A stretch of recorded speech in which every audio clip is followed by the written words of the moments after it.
And so here we're going to pick up kind of right in the middle of that PowerPoint that we skipped over during lecture, is looking at the different organelles, different parts of the cell, not the three regions of the cell, because that's your plasma membrane, your nucleus, and your cytoplasm, but looking at more of the different parts, the different organelles inside of it. Now, the cytoplasm, yes, is inside the cell, so we will talk a little bit about it other than just saying it's one of the regions. It's located between the plasma membrane and the nucleus. It is one of the three regions of the cell. And what we find in the cytoplasm is the cytosol. That's the fluid itself.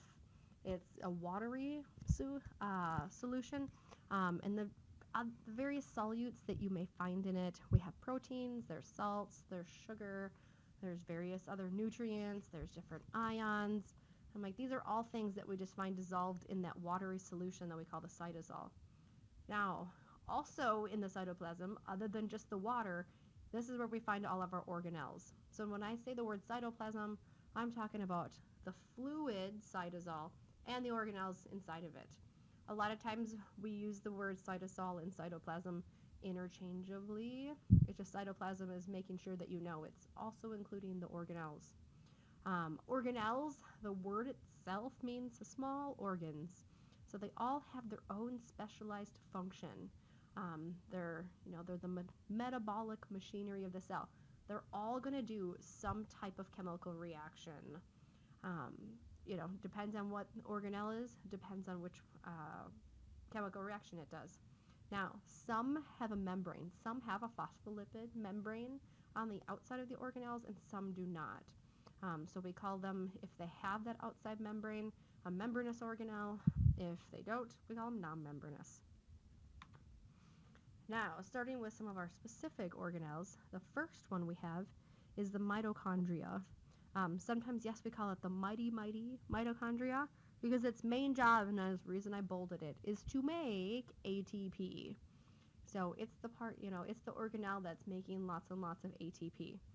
Now, an interesting part about it with its structure, it has a double membrane. So it has a membrane on the outside, but then it also has an inner membrane. So it has two membranes, and that inner membrane really gives it a lot of surface area for ATP to get formed, because we have lots of ATP getting formed on that inner membrane. Now, it makes the most ATP is if you have aerobic cellular respiration. That's the part that requires oxygen. You can still make a couple ATP during glycolysis without oxygen, but you really make the majority of your ATP if you have oxygen, and it happens inside the mitochondria. Now, also, another interesting part about mitochondria as an organelle itself has its own DNA, its own RNA, and its own ribosomes. So there's kind of some theories on how is it that it's almost like a cell inside of a cell. And there's kind of some theories on how that happened, but it's an interesting little factoid. Picture of it, you can see the outer membrane and the inner membrane. The outer membrane, they have this dark outer covering. The inner membrane, it does tons and tons of folds on the inside. And I'm like, all of these folds, these little cristae, might give it lots and lots of surface area for lots and lots of ATP to get made. Now, ribosomes are the organelles that their main job is to make protein. That's a big key thing. The main job of a ribosome is to make protein. Now, there's two different places we can find ribosomes.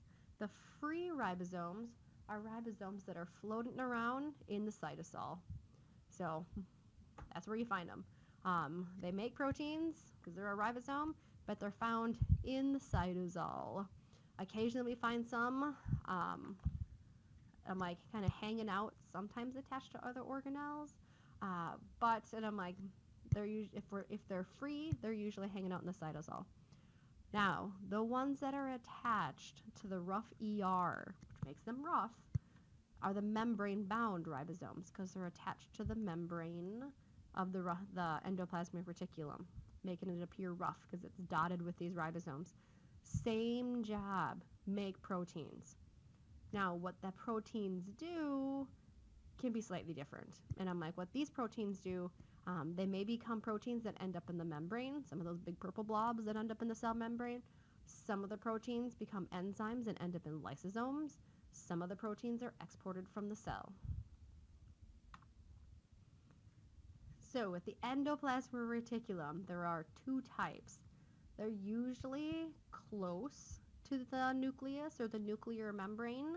The rough is usually a little bit more closer, or is more closely attached. There's more of it attached. But they're both hanging out right near the nucleus or the nuclear membrane. And then there's a rough kind and the smooth kind. The rough is because it has all those little ribosomes that are dotted all over it.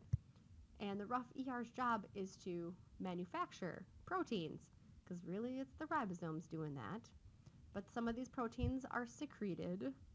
They also synthesize proteins that are going to become part of the membrane. And they can even make some parts, and I'm like, of phospholipids. Her main job really is proteins.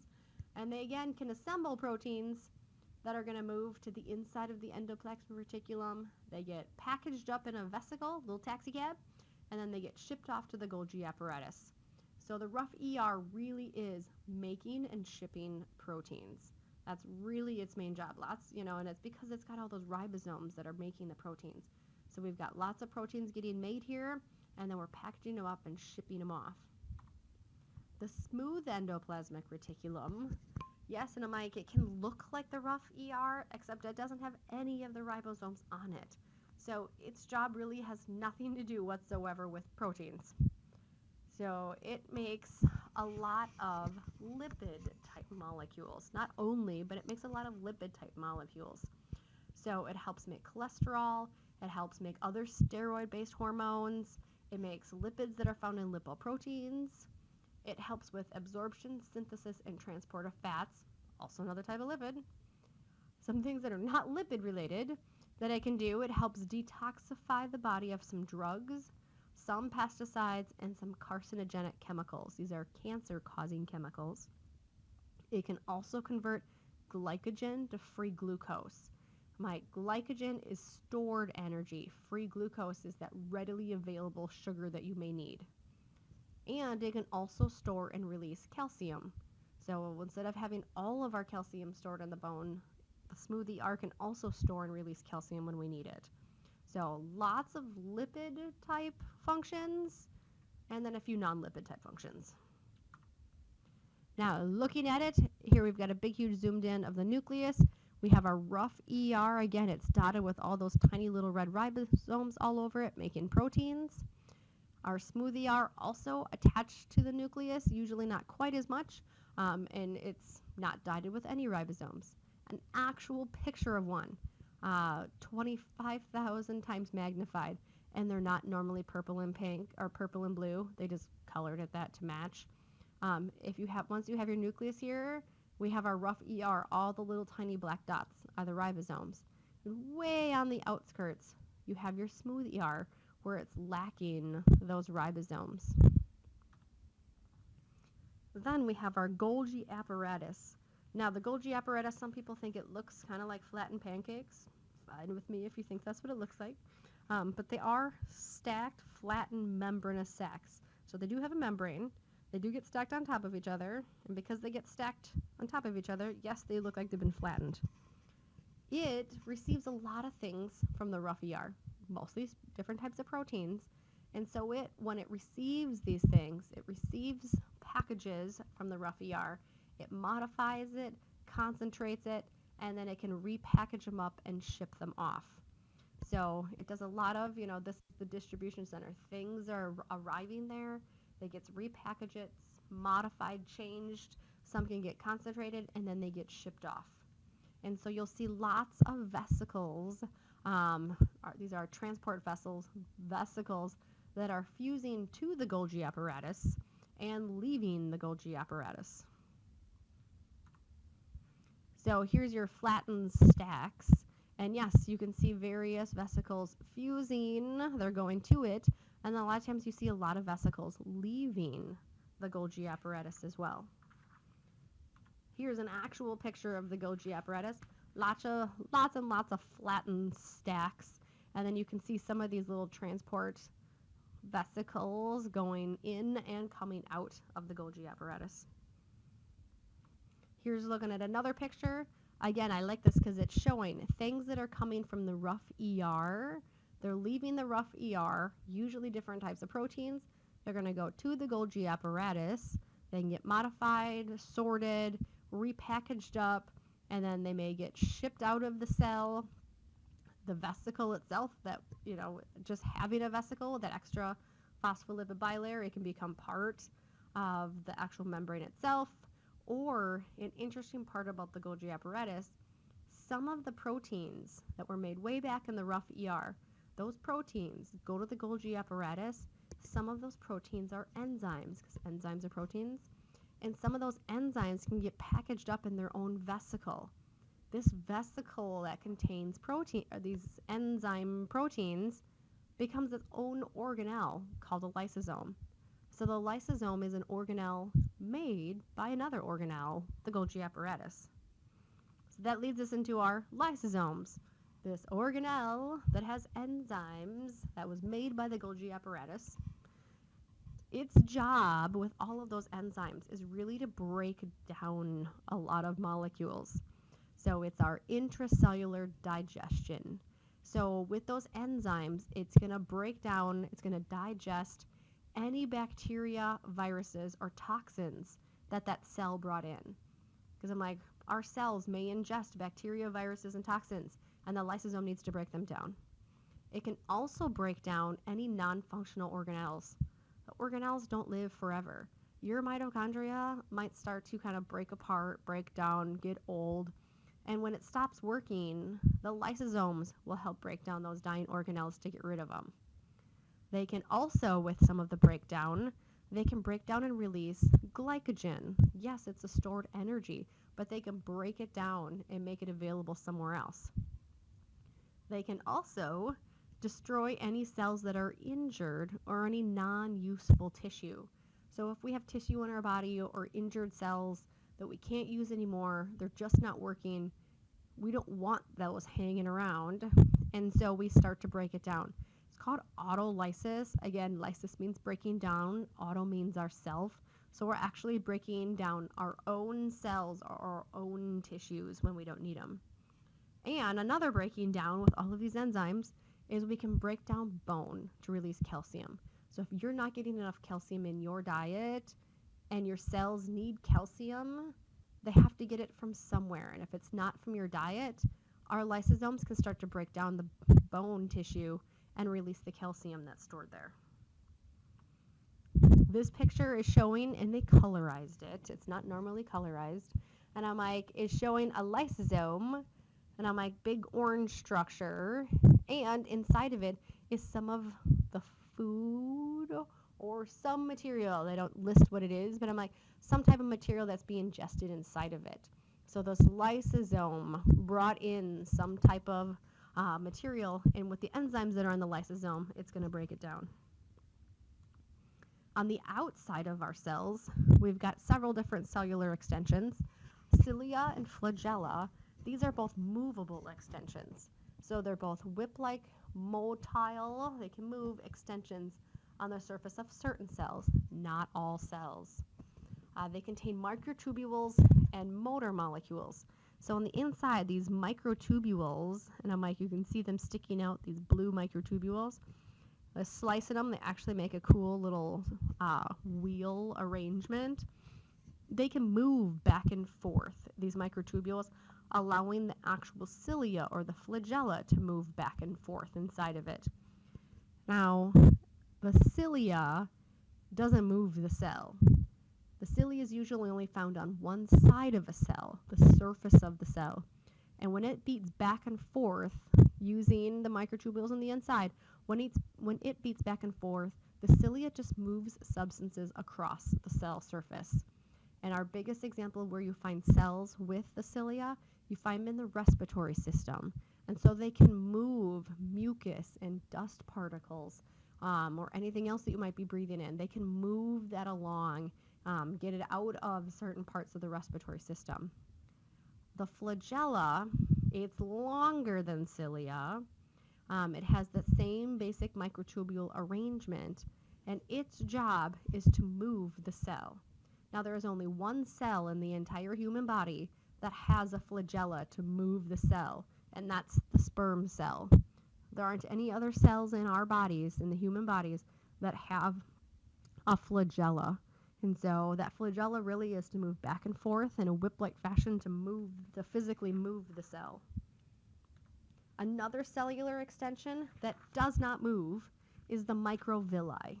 They're little tiny small, the minute finger-like extensions of the plasma membrane.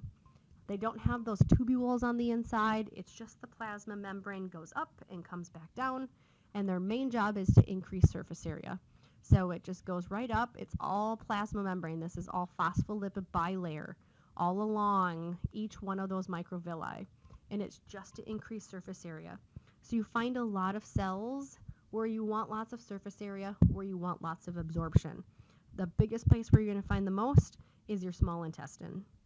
So they don't move. There's no tubules inside of it. They just stay right there just to have lots of surface area. That's their main job. And then the largest organelle we have inside of our cell, that we even give it its own region, is the nucleus. And inside that nucleus, that's where we have our genetic library. That's where we have our DNA. And it's inside that DNA that we can make any protein we want. It just depends what part of the DNA we want to read. So that DNA that's inside that nucleus can tell us what kind of protein and how much protein we want to make. Now, most cells have one nucleus, or they're uninucleate. Skeletal muscle cells, bone destruction cells, and some liver cells are multinucleate. They have lots of nuclei in them. One of the reasons even for skeletal muscle cells run the entire length of the muscle. And so when you think of some of the longest muscles you have in your body, like in your legs, those are some really long cells. They can be cells that are feet long that have to have nuclei along the whole outer edge of those. Now, there are cells out there that don't have a nucleus. Red blood cells, they're anucleate. They do not have a nucleus. When we get into red blood cells, we'll talk about it more. At some point in their life cycle, they did have a nucleus, but then they lost it. And that's why they kind of always have like an indented in shape, because they don't have a nucleus there to fill it out anymore. This is kind of looking at our big, huge nucleus. And yes, inside the cell, it is by far the largest organelle inside of there. Now, it does have a membrane, a double membrane. So I'll even go back and I'm like, so it's a bigger picture. It has a double membrane. It's this light pale purple here. There's two membranes there. The outer layer becomes continuous with the rough endoplasmic reticulum. And so you can also see that there are ribosomes all over it as well. The inner part lines, the basic part of the nucleus. So you have an inner membrane that really lines the nucleus itself. The outer becomes continuous with other organelles. And there's holes in the nucleus. And you're like, wow, there's holes? Yes. And I'm like, yes, there's DNA inside the nucleus, but occasionally we need to get information out through messenger RNA, and it can leave through those pores, the holes that are inside that membrane. So we have those pores to allow substances to pass in or out, depending on when we need something in there.